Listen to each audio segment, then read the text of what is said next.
I wasn't supposed to know anything. That's the part that still needs it. I was a member of the Electronics Maintenance Station officially designated Nevada Communications Outpost 12. That's what the paperwork said, anyway.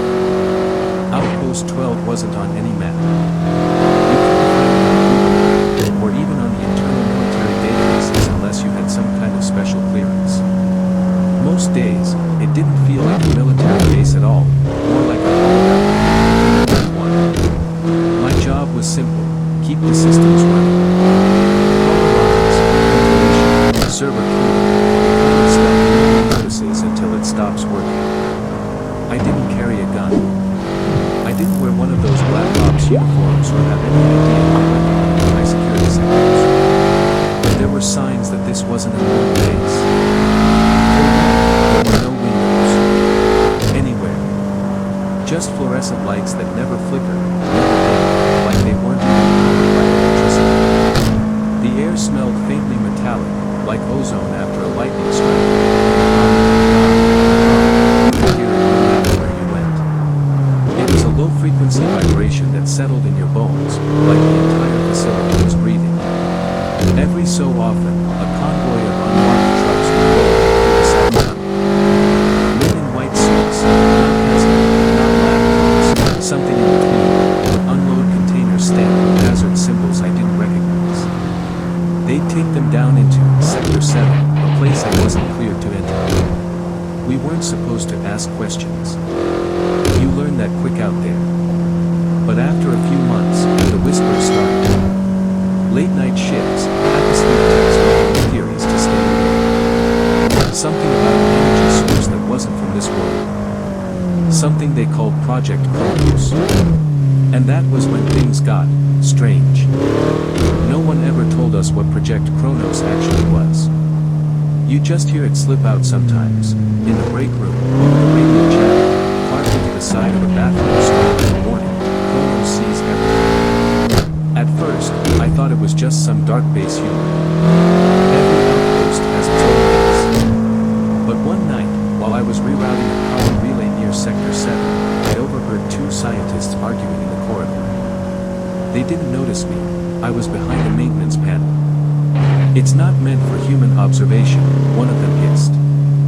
You look too long, and the brain starts lagging. The other whispered back. They said it's stable now.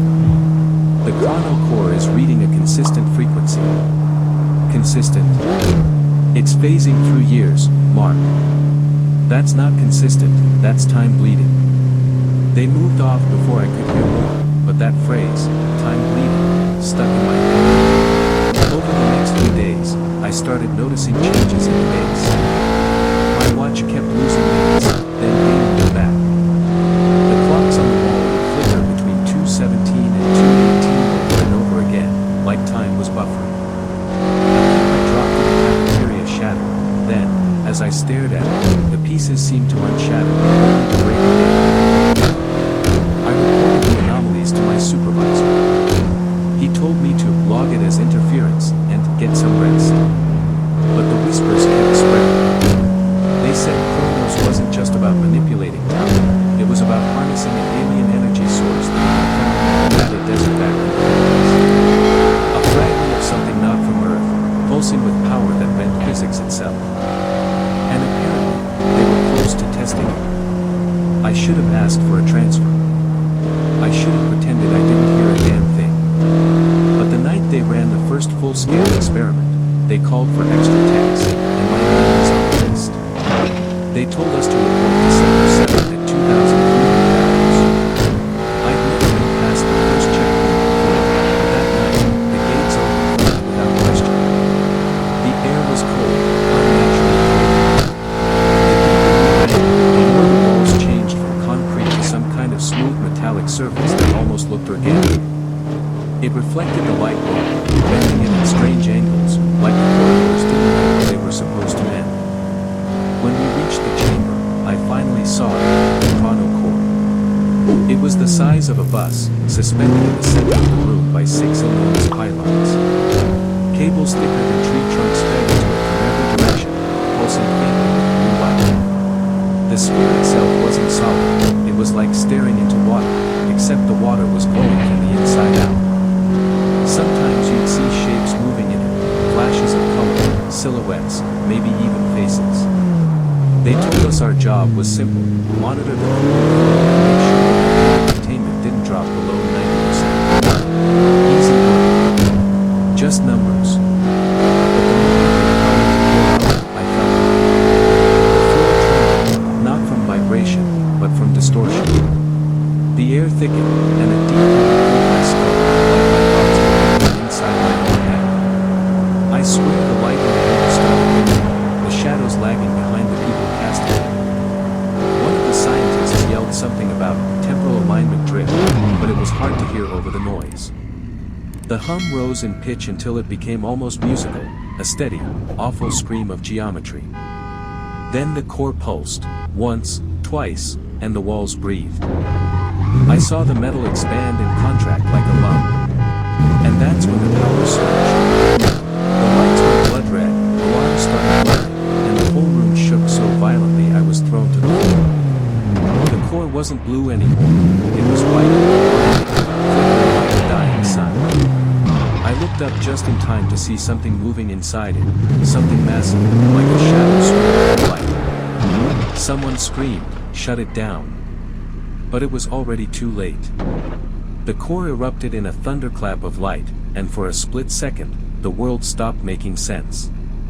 I saw dozens of versions of the same room, overlapping, flickering, each one slightly different. Scientists with different gear, uniforms, even different faces.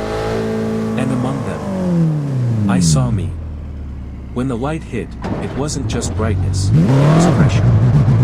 Like the air itself was collapsing in. Every atom in the room screamed. I couldn't move at first. My body felt stretched, like I was being pulled in 12 different directions at once. When my vision finally cleared, the chamber was wrong. The walls were melted, dripping sideways into colors I didn't know existed. The floor rippled like water, reflecting a sky that shouldn't have been there, a storm of shapes and lightning flashes that curved instead of straight. Half the people were gone. Just gone. The ones who remained were glitching, flickering between poses like frames of a broken flamboyant. One soldier took a step forward and disappeared mid-stride, leaving his rifle clattering to the ground. The core had cracked open. Inside, I saw, not light, not fire, but movement. Landscapes twisting over themselves like broken screws. Towers made of glass and bone. A fluke of black sand in the sky that rotated instead of moving. And in the sand, something was watching. I don't have the words for it. It was tall, shifting, humanoid only in suggestion, its body a blur of limbs that didn't stay in the same order. I looked at it for maybe half a second before my nose started bleeding. My eyes kept trying to slide off its shape.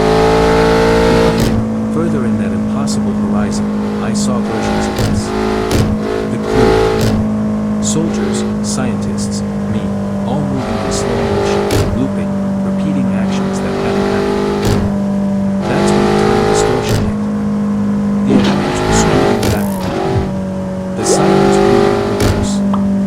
My wristwatch was counting down from negative numbers. A scientist aged 50 years in a blink, screamed in a voice like sandpaper, then dissolved into dust that drifted upward. I remember trying to crawl toward the exit. The hallway was there, then wasn't. Every time I blinked, it changed shape, length, texture. Once, it looked like a hospital corridor. Once, it looked like a forest. Once, I swear, I was crawling across my own childhood bedroom. Somewhere behind me, the core made a sound I'll never forget, a deep, wet pop, like the universe exhaling. And then came the whisper. It wasn't a voice exactly. It was a feeling that slid behind my thoughts and rearranged them. You shouldn't have opened it. I think I screamed. I think I ran.